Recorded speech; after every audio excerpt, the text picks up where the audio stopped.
कहानी की शुरुआत होती है बर्फ से ढके आर्कटिक महासागर से, जहां ठंडी हवाएं और सफेद सन्नाटा के रहस्य को छुपाए बैठे हैं। जहां दो वैज्ञानिक जूलिया और ऑस्कर समुद्र की गहराई में सोनार डिवाइस इंस्टॉल कर रहे थे। तभी जूलिया के पास एक इमरजेंसी कॉल आता है, जिसमें उसे चेतावनी दी जाती है कि भयानक तूफान आ रहा है और जितना जल्दी हो सके यहाँ से निकलने को कहा जाता है। इसी बीच हम कुछ दूरी पर एक रूसी सबमरीन को देखते हैं, जो अपने रडार पर दूर से आने वाली हाई डेंसिटी सिग्नल को डिटेक्ट कर लेती है। तभी उन्हें समुद्र का लेवल अचानक बढ़ता हुआ दिखाई देता है, जिसे देख टीम काफी हैरान रह जाती है। इधर जूलिया के स्कैनर अब अजीब रीडिंग बताने लगते हैं और कैंप के आसपास की बर्फ टूटने लग जाती है। ये देख ऑस्कर जल्दी से जूलिया के पास आकर उसे चलने को कहता है, क्योंकि अब उनके पास ज्यादा टाइम नहीं बचता है। लेकिन जूलिया जाने से पहले अपना एक्सपेरिमेंट पूरा करना चाहती थी, लेकिन बिगड़ते मौसम को देख वो ऑस्कर की बात मानकर उसकी स्नोबो व्हील पर बैठकर चली जाती है और दोनों यहाँ से निकलने लगते हैं। पर बर्फ का टूटना उनकी कल्पना से भी ज्यादा तेज था। इधर सबमरीन में अब टीम को पता चलता है कि जो आवाजें उन्हें सुनाई दे रही थी वो असल में समुद्र के लहरों की नहीं, बल्कि किसी विशालकाय जीव की है।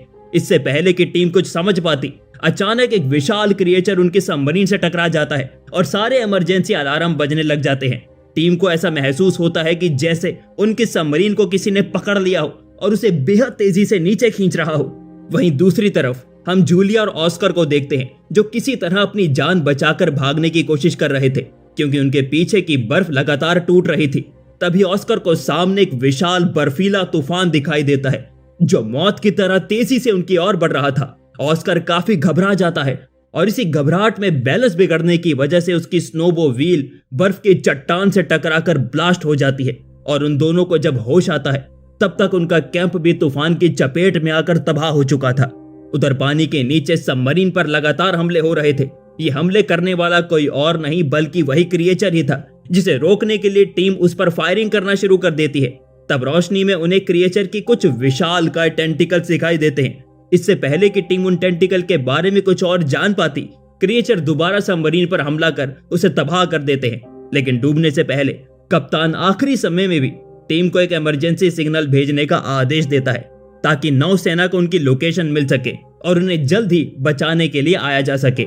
अगले दिन ही वो सिग्नल रूप के मरीन हेडक्वार्टर तक पहुंचते हैं, जिसके जरिए उन्हें अपनी सबमरीन के गायब होने के बारे में पता चलता है। ये खबर सुनते ही ऑफिसर्स के पैरों तले जमीन खिसक जाती है, क्योंकि उस सबमरीन में परमाणु हथियार मौजूद थे।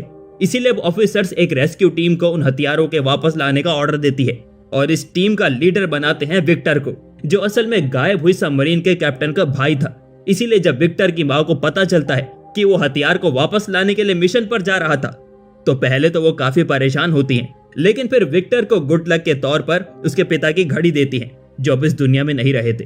विक्टर उस घड़ी को लेकर मिशन पर जाने के लिए घर से निकल जाता है, जहां उसकी मुलाकात उसके पिता के पुराने दोस्त एडमिरल ओलशांस्की से होती है, जो सख्त और थोड़े गुस्सैल स्वभाव के थे और उन्हें भी इस मिशन का हिस्सा बनाया गया था। अब विक्टर जैसे ही सबमरीन में एंटर करता है, तो यहाँ क्रू के कई मेंबर्स उसे शिकायत करते हुए कहते हैं कि ऐसा भी क्या हो गया कि जिसके चलते उन्हें छुट्टियां खत्म होने से पहले ही बुला लिया गया। ये सुन विक्टर उन्हें कुछ नहीं कहता, क्योंकि वो जानता था ये मिशन किसी आम मिशन जैसा बिल्कुल भी नहीं है। दूसरी ओर जूलिया और ऑस्कर को देखते हैं, जो बर्फीले तूफान में इधर उधर भटक रहे थे और अब उनकी हिम्मत भी पूरी तरह से टूट चुकी थी, क्योंकि इनके पास ना तो कुछ खाने का सामान था और ना ही रहने के लिए कोई जगह थी। इसके अलावा सैटेलाइट फोन में भी सिग्नल नहीं आ रहे थे। पर जूलिया किसी भी हाल में बस यहाँ से निकलना चाहती थी, इसीलिए वो सिग्नल ढूंढते ढूंढते गहरी खाई के पास पहुंच जाती है और उसमें बस गिरने ही वाली होती है कि तभी ऑस्कर यहाँ आकर उसे बचा लेता है। और जब जूलिया फोन चेक करती है, तो उसमें अब सिग्नल आ चुके थे।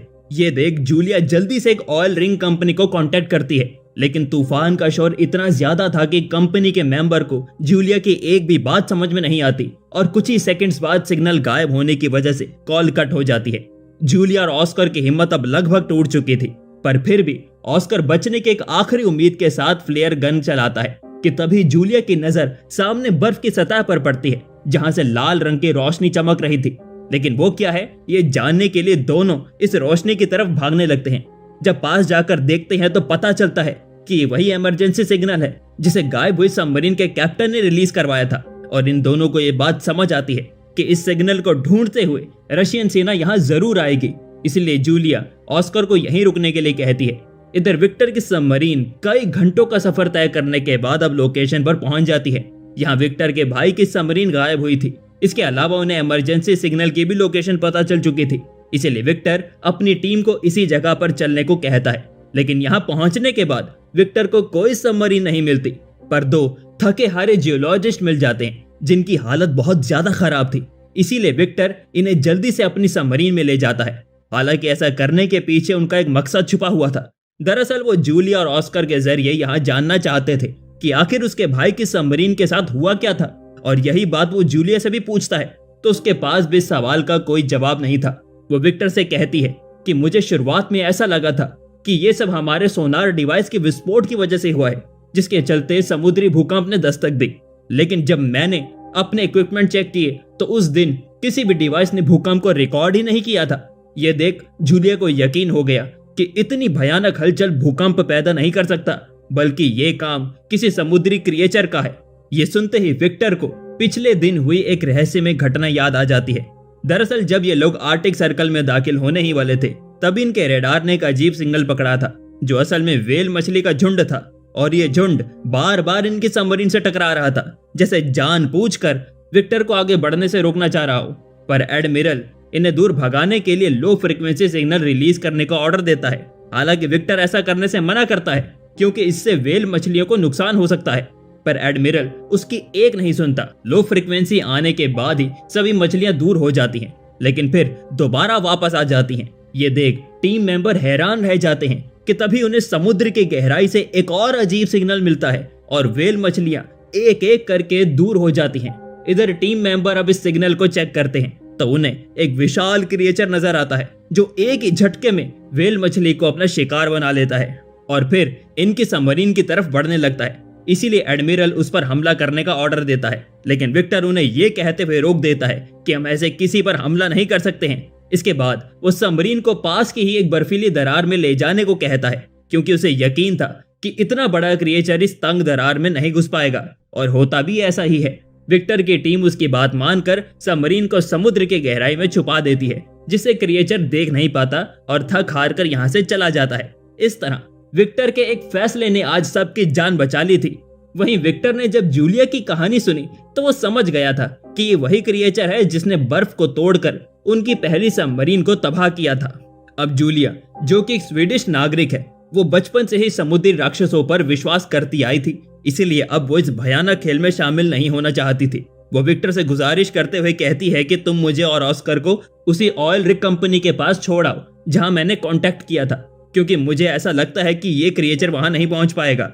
जूलिया की बात सुनकर जब विक्टर कंपनी की लोकेशन चेक करता है तो पता चलता है कि वो यहाँ से ज्यादा दूर नहीं है, इसीलिए वो इन दोनों को वहां छोड़ने के लिए निकल पड़ता है।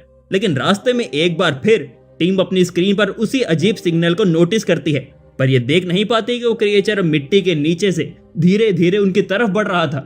जैसे ही ये लोग रिंग कंपनी के करीब पहुंचते हैं, वहां के इंचार्ज से कांटेक्ट करने ही वाले थे, तभी समुद्र में हलचल होना शुरू हो जाती है।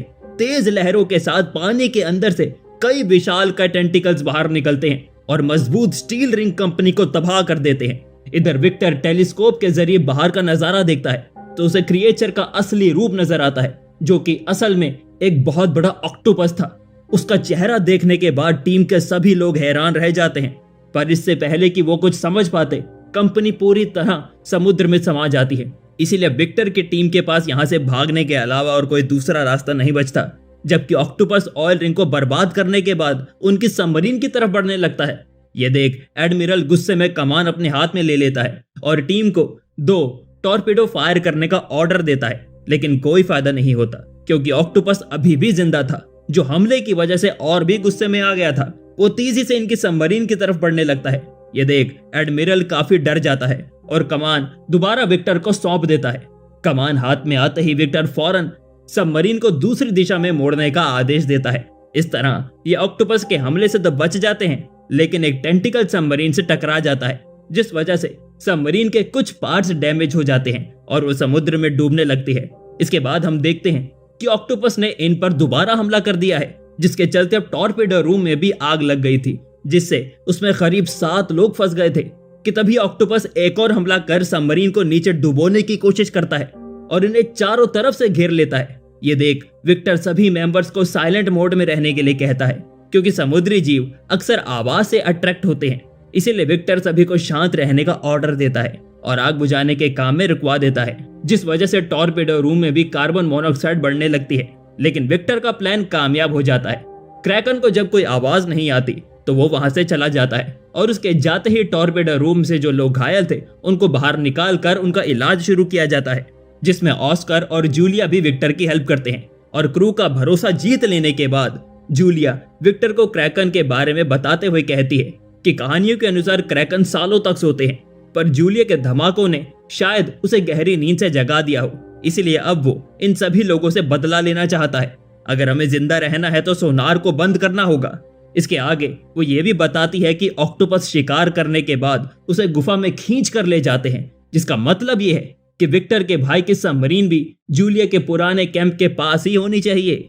अभी ये लोग बात कर ही रहे थे कि तभी एक ऑफिसर को साइलेंट मोड के दौरान एक रिकॉर्डिंग से एक अजीब सिग्नल की आवाज आती है, जो जूलिया के कैंप की लोकेशन से आ रही थी। विक्टर अब अपने क्रू को समझाता है और अपने भाई को बाकी लोगों को बचाने के लिए उस खतरनाक जगह पर जाने का फैसला करता है, जबकि कुछ क्रू मेंबर्स उसकी बात से सहमत नहीं होते, क्योंकि उनका कहना था कि उनके हथियार उस भयानक ऑक्टोपस का सामना नहीं कर सकते हैं, इसीलिए उन्हें जितना जल्दी हो सके यहाँ से चले जाना चाहिए।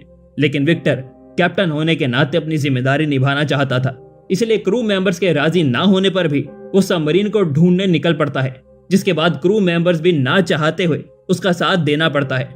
अब ये लोग बेहद ही खतरनाक खाई के पास पहुंचते हैं, जिसके अंदर उतरने के लिए विक्टर एक मिनी सबमरीन का इस्तेमाल करता है और अपने साथ 2 ऑफिसर्स को भी ले जाता है, जहां नीचे खाई में उन्हें सैकड़ों डूबे हुए जहाज मिलते हैं। यानी जूलिया ने जो क्रैकन की कहानी सुनाई थी वो झूठ नहीं बल्कि सच थी। इसी दौरान इन लोगों को विक्टर के भाई की भी सबमरीन मिल जाती है, जिसका अगला हिस्सा थोड़ा सही सलामत था, इसलिए विक्टर इसी हिस्से से अपनी मिनी सबमरीन जोड़ देता है। और जब अंदर जाकर देखता है तो उसे अपना भाई अलेक्जेंडर और उसका क्रू नजर आता है, जो अभी भी जिंदा थे। अपने भाई को जिंदा देखकर विक्टर बहुत ज्यादा खुश होता है और साथ ही हैरान भी, क्योंकि इतने दिन क्रैकन से बचकर रहना कोई मामूली बात नहीं थी। ये सवाल जब अलेक्जेंडर से वो करता है तब वो उसे बताता है कि क्रैकन से बचने के लिए उन्होंने साइलेंट मोड का इस्तेमाल किया था, तभी वो सभी बच पाए। अब क्योंकि मिनी सबमरीन में जगह कम थी, इसीलिए विक्टर 2 राउंड में क्रू मेंबर्स को निकालने का फैसला करता है। पहले राउंड में एक टीम को सबमरीन में बिठवा कर रवाना कर देता है, जबकि वो खुद अपने भाई के साथ वहां रुकता है। लेकिन जैसे ही ये टीम आधे रास्ते तक पहुंचती है तो हम देखते हैं कि क्रैकन फिर से जाग गया है। इधर विक्टर और अलेक्जेंडर उन खास मिसाइल को एक्टिवेट करने की कोशिश करते हैं और काफी मशक्कत करने के बाद जब सिग्नल ऑन होता है तब मिसाइल एक्टिवेट हो जाती है। उसी वक्त क्रैकन भी मेन सबमरीन पर हमला करने ही वाला होता है कि तभी मिनी सबमरीन से एक ट्रैकर स्टार्ट होता है, जिसकी वजह से अट्रैक्ट होकर क्रैकन उसकी तरफ चला जाता है। इधर एडमिरल मौके का फायदा उठाकर मेन सबमरीन को समुद्र के ऊपर ले जाने का ऑर्डर देता है, जबकि विक्टर और अलेक्जेंडर मिसाइल को डालकर उन्हें ऑन कर देते हैं। लेकिन तब तक क्रैकन उनके करीब पहुंच जाता है। अब उसके टेंटिकल विक्टर की सबमरीन को जकड़ने लगते हैं। ये देख मरने से पहले दोनों भाई रेडियो के जरिए एक दूसरे से बात करते हैं और अपनी गलतियों के लिए माफी मांगते हैं, लेकिन ये अब भी हिम्मत नहीं हारते। क्रैकन के सबमरीन तबाह करने से पहले ही एक साथ स्विच दबाकर एक जोरदार ब्लास्ट करते हैं, जिसकी वजह से क्रैकन आग में झुलसने लगता है और एक रोशनी की किरण आर्कटिक की बर्फ को चीरती हुई आसमान में जाती हुई दिखाई देती है। अब सबमरीन पूरी तरह से डूबने लगती है और उसमें पानी भरना शुरू हो जाता है। ये देख दोनों भाई मिनी सबमरीन की तरफ भागने लगते हैं, लेकिन एक तेज लहर उन्हें अलग कर देती है। विक्टर अलेक्जेंडर का हाथ पकड़कर उसे बचाने की कोशिश करता है और जैसे तैसे उसे लेकर मिनी सबमरीन के अंदर आ जाता है। लेकिन दिक्कत ये नहीं थी, अब मिनी सबमरीन डूब रही थी और जहाज से अलग नहीं हो पा रही थी, जबकि मिसाइल कुछ ही सेकंड में ब्लास्ट होने ही वाली थी। इस मुश्किल सिचुएशन में अचानक विक्टर को इमरजेंसी लीवर याद आता है। वो पूरी ताकत लगाकर उसे खींचता है, जिसके बाद मिनी सबमरीन ठीक ब्लास्ट से पहले वहां से निकल जाती है। वहीं पानी के बाहर एडमिरल के साथ पूरा क्रू मेंबर इन दोनों का इंतजार कर रहा था। लेकिन बहुत देर बीत जाने के बाद जब विक्टर और उसके भाई के आने की कोई उम्मीद नहीं रहती तो ये लोग मायूस होकर यहाँ से जाने लगते हैं। पर तभी पानी को चीरते हुए मिनी सबमरीन बाहर आती है, जिसमें विक्टर और अलेक्जेंडर मौजूद थे। इन दोनों को देखने के बाद पूरा क्रू खुशी से झूम उठता है और सभी राहत की सांस लेते हैं, जिसके बाद विक्टर अपने पिता की घड़ी अलेक्जेंडर को सौंपता है, लेकिन वो इसे लेने से मना कर देता है और विक्टर से कहता है कि तुम इस घड़ी के असली हकदार हो, इसीलिए तुम ही इसे अपने पास रखो। कुछ वक्त बाद इनका पूरा क्रू रूस पहुंच जाता है और दोनों भाई अपने परिवार से मिलते हैं और इसी तरह ये मूवी यहाँ पर एंड हो जाती है।